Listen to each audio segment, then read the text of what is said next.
السلام علیکم، کیسے ہیں آپ؟ امید ہے آپ ٹھیک ہوں گے۔ دوستو، ہم نے واصف علی واصف صاحب کی کتاب دل دریا سمندر کو پڑھنا شروع کیا ہوا ہے، اور آج ہم چوتھا مضمون شروع کریں گے اور اس کا عنوان ہے یہ کائنات۔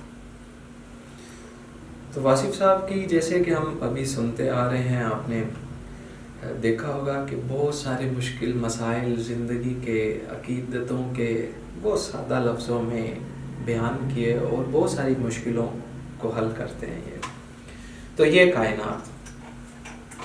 کائنات ابھی شروع کرتے ہیں جی۔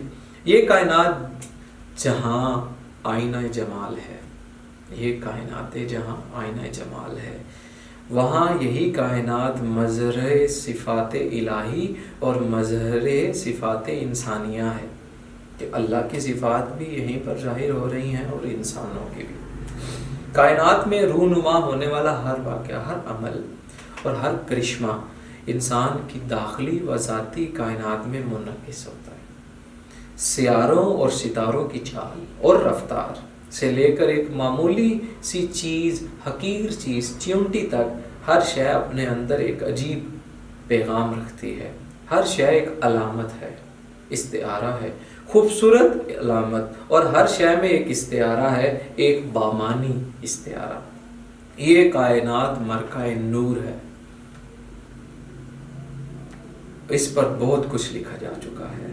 کہکشاؤں کے عظیم و وسیع سلسلے، شمس و قمر کے جلوے، چمکنے والے ستاروں کی یہ حسین کائنات اتنی منور ہے کہ یہ سمجھنا مشکل نہیں کہ اس کو تخلیق کرنے والا خود زمین و آسمانوں کا نور ہے۔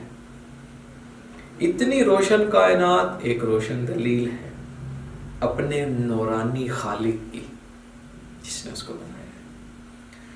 اگر ذوق نظر میسر ہو تو یہ کائنات ایک عجب تماشا ہے۔ کرنوں میں آفتاب ہیں، قطروں میں بحر ہیں، دریا حباب میں ہے، ذروں میں دشت ہیں، دیکھنے والی نظر ہو تو نظاروں کی کمی نہیں۔ اس کائنات کی وسعتوں کے بارے میں جو کچھ بھی کہہ دیا جائے بلا مغالبہ ہوگا۔ ہم ایک سورج سے وابستہ ہیں، اور اس کائنات میں ایسے کروڑہا سورج موجود ہیں، ایسے سیارے اور ستارے دریافت ہو چکے ہیں جن کا زمین سے فاصلہ ہزاروں لاکھوں نوری سال ہے۔ ایک سال میں جب روشنی سفر کرتی ہے، انسانوں کے پاس جو سپیڈ کو میئر کرنے کے ٹولز ہیں، ان میں روشنی کی سپیڈ سب سے زیادہ ہے، جو کہ ایک سیکنڈ میں 3 لاکھ کلومیٹر ہے۔ ایک سیکنڈ میں روشنی 3 لاکھ کلومیٹر تک سفر کرتی ہے، اور اگر ایک سال میں یعنی کہ 365 دنوں تک روشنی سفر کرتی رہے، ہر سیکنڈ مسلسل سفر جاری رہے، تو اس کو ایک نوری سال، لائٹ ایئر بولتے ہیں۔ تو ایسے سیارے اور ستارے تو ایک کامن بات ہے، اب تو بچوں کے سلیبس کی باتیں ہیں کہ لاکھوں اور کروڑوں سالوں دور تک، نوری لائٹ ایئر دور تک ہم سے پلانٹس اور اس کے اندر پورے سولر سسٹم اور کہکشائیں موجود ہیں۔ یعنی 1,86,000 میل، اس کو ہم کلومیٹر میں کنورٹ کریں تو 3 لاکھ کلومیٹر بنتے ہیں۔ فی سیکنڈ کی رفتار سے چلنے والی روشنی ایک ستارے سے زمین تک آنے میں لاکھوں سال لیتی ہے۔ اللہ اللہ، یہ وسعت انسان سوچ کر ہی سہم جاتا ہے، اتنی وسعت۔ اس وسیع کائنات میں زمین کی کیا حیثیت، اور زمین میں انسان، ایک ملک کی کیا اہمیت، اور ایک ملک میں ایک شہر، اور ایک شہر میں ایک مکان، اور ایک مکان میں ایک انسان کی کیا اہمیت، اور پھر اس انسان میں ایک چھوٹا سا دماغ کیا جسارت کرے گا اس وسیع کائنات کے عظیم خالق کے بارے میں لب کشائی کرنے کی۔ مقام تحیر اور مقام سکوت ہے یہ، کیونکہ اس جگہ ہمیں خاموشی ہی بہتر ہے۔ ہم کیا ہے اور ہمارے دعوے کیا ہیں؟ اسی کائنات میں ایسے علاقے ہیں جہاں اتنی سردی ہے کہ بس انسان ذکر کرے تو خیال منجمد ہو جائے، اور کہیں اتنی حدت ہے کہ سورج بھی پناہ مانگے۔ یہ کائنات عجب ہے۔ تخلیق اپنے خالق کی مظہر ہے، تخلیق سے ہی خالق دکھتا ہے۔ جس خالق نے اس کائنات کو تخلیق کا حیران کن منظر بنایا، اسی خالق نے انسان کو بڑے دعوے اور وثوق کے ساتھ اشرف المخلوقات پیدا فرمایا۔ یہ ایک عظیم احسان ہے، عظیم محسن کا، انسان کو بینائی عطا فرمانے والا اپنے بے مثال حسن کے پردوں میں اس کائنات کی ہمہ رنگ نہرنگیوں اور رنگینیوں میں جلوہ گر ہے۔ انسان کی پہچان کے لیے کائنات کو آسمان اور زمین کے حوالے سے ظاہر فرما دیا۔ انسان اپنی ہستی کا سفر زمین پر ہی شروع کرتا ہے اور یہ سفر یہیں تمام ہوتا ہے۔ انسان کے گرد پھیلی ہوئی زندگی اس کے علم کے وسیع ابواب ہیں۔ اسے علم الاسماء عطا فرمایا گیا ہے۔ وہ اسماء سے اشیاء کو پہچانتا ہے اور پھر اشیاء سے مفاہیم مطلب میننگ تلاش کرتا ہے، اور اس سے ہر طرف پھیلے ہوئے سلسلے اپنی صلاحیتوں اور صفات کے استعارے نظر آتے ہیں۔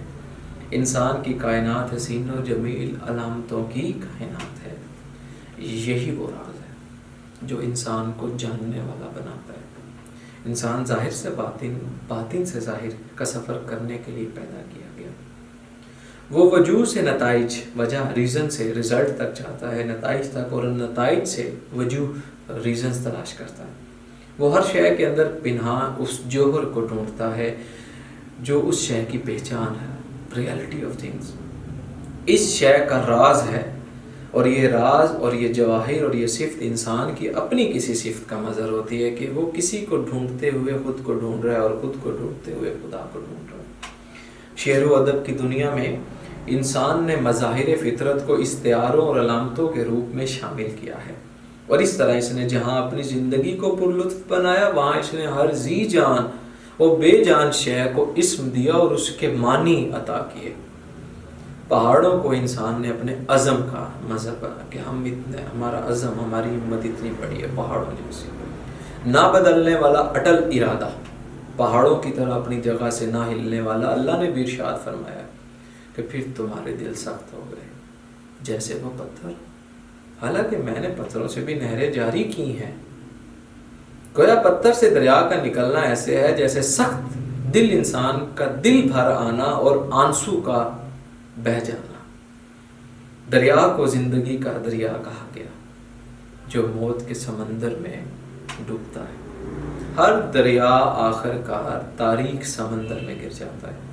وقت دریا ہے اور لوگ دن کو کی طرح اس پر بہتے چلے جا رہے ہیں۔